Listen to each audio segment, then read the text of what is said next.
తిరుపతి పుణ్యక్షేత్రంలో అసమ్మతి సెగలు నిప్పులు కక్కుతున్నాయి. కూటమి అభ్యర్థిగా చిత్తూరు వైసీపీ నుండి జనసేనలోకి చేరిన ఆరణి శ్రీనివాసులు బరిలోకి దిగడంతోనే ఈ అసమ్మతి సెగలు ప్రస్తుతం శృతిమించిపోయాయి.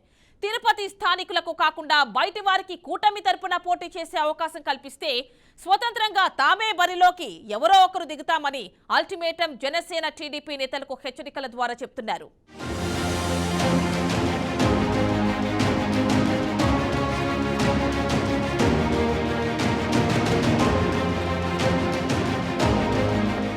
తిరుపతిలో పొత్తుల పేచి పొలిటికల్ హీట్ పెంచింది. టీడీపీ జనసేన బీజేపీ పొత్తు వ్యవహారం తిరుపతిలో బెడిసికొడుతుంది. తిరుపతి అసెంబ్లీ అభ్యర్థిగా జనసేన నుంచి చిత్తూరు సిట్టింగ్ వైసీపీ ఎమ్మెల్యే ఆరణి శ్రీనివాసులు పేరు ఖరారు కావడంతో తిరుపతిలో టీడీపీ జనసేన నేతలు బగ్గుమంటున్నారు. తిరుపతిలోని ఓ హోటల్లో అత్యవసరంగా భేటీ అయిన ఇరు పార్టీల నాయకులు ఈ అంశంపై వాడివేడిగా చర్చించారు. అంతకుముందు ఆరణి శ్రీనివాసులు పేరు ఖరారైన సమయంలో తిరుపతిలో చాలా ప్రాంతాల్లో గో బ్యాక్ ఆరణి శ్రీనివాసులు అంటూ జనసేన నేతలు ఫ్లెక్సీలు బోర్డులు కట్టారు.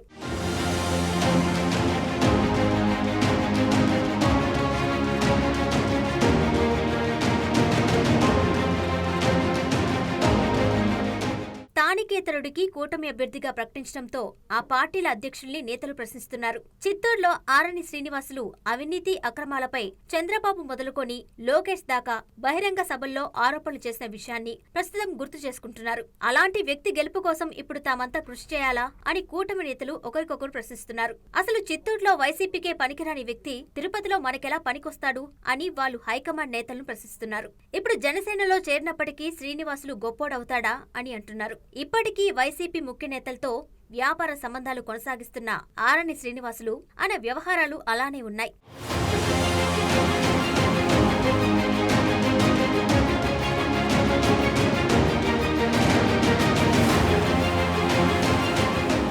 జనసేన తీర్థం పుచ్చుకొని తొలిసారిగా తిరుపతికి వచ్చిన ఆరణి శ్రీనివాసులు ముందుగా జనసేన టీడీపీ బీజేపీ కూటమి నాయకుల్ని కలవకుండా తిరుపతిలో ఉన్న ఆలయాలను సందర్శించారు. అందులో తప్పులేదు. కానీ అదే సందర్భంలో పెద్ద డ్రామా ఒకటి నడిచింది. తిరుపతి గంగమ్మ ఆలయంలో ఎదురుగా వచ్చిన తిరుపతి వైసీపీ ఎమ్మెల్యే భూమన కరుణాకర్ రెడ్డి కొడుకుని ఆప్యాయంగా పలకరించారు ఆరణి శ్రీనివాసులు. కరుణాకర్ రెడ్డి కొడుకు భూమన్ అభినయ్ రెడ్డి ప్రస్తుతం వైసీపీ నుంచి తిరుపతి బరిలో ఉన్న వ్యక్తి. భూమన అభినయ్ రెడ్డి తిరుపతి గంగమ్మ గుడిలో హాయ్ అంకుల్ అనగానే హలో అభినయ్ అంటూ ఆరణి శ్రీనివాసులు మాటకు మాట కలిపాడు. కాసేపు ఇద్దరు నేతలు ముచ్చటించారు. కానీ తిరుపతి బరిలో ఉన్నా అని కూటమి తరపున పోటీ చేస్తున్నాను అనే ఆలోచన కూడా లేకుండా అలా తన ప్రత్యర్థి పార్టీ వ్యక్తి తనకి పోటీగా ఉన్న వ్యక్తి భూమన్ అభినయ్ రెడ్డి అనే విషయం తెలిసినా ఆప్యాయంగా మాట్లాడటం అక్కడున్న నేతలకు తిరుపతి కూటమి నేతలకు మరింత ఆగ్రహానికి గురికావడానికి కారణం కూడా చెప్పొచ్చు.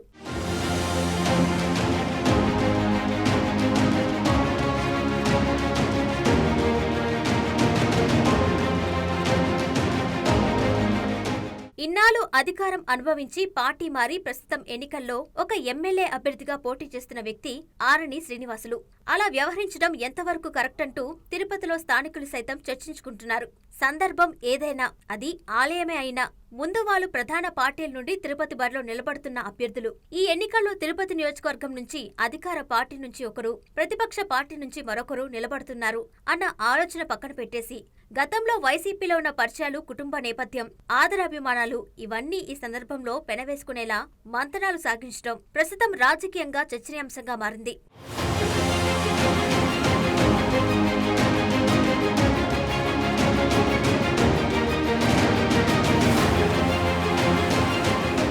కూటమి అభ్యర్థి ఆరణి శ్రీనివాసులు వ్యవహరిస్తున్న తీరుపై ఆయన విజయం కోసం పనిచేసేది లేదంటూ మూకుమ్మడిగా తేల్చి చెప్పేస్తున్నారు కూటమి తిరుపతి నేతలు.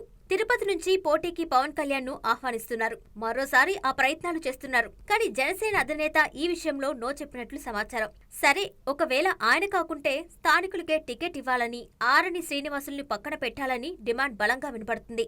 లేదంటే బలిజ సామాజిక వర్గం నుండి ఒక వ్యక్తిని ఇండిపెండెంట్ గా బరిలోకి దించే యోచనలోనూ ఉన్నారు. ఇందులో ఊకా విజయ్ కుమార్ పేరు బలంగా వినపడుతుంది. స్థానికేతరుడైన ఆరణి శ్రీనివాసుల్ని కూటమి అభ్యర్థిగా కనీసం ప్రచారం కూడా చేయనివ్వబోమని ఇండిపెండెంట్ గా నిలబడిన వ్యక్తిని గెలిపించుకునేలా ప్రణాళికలు సిద్ధం చేసుకుంటున్నారు.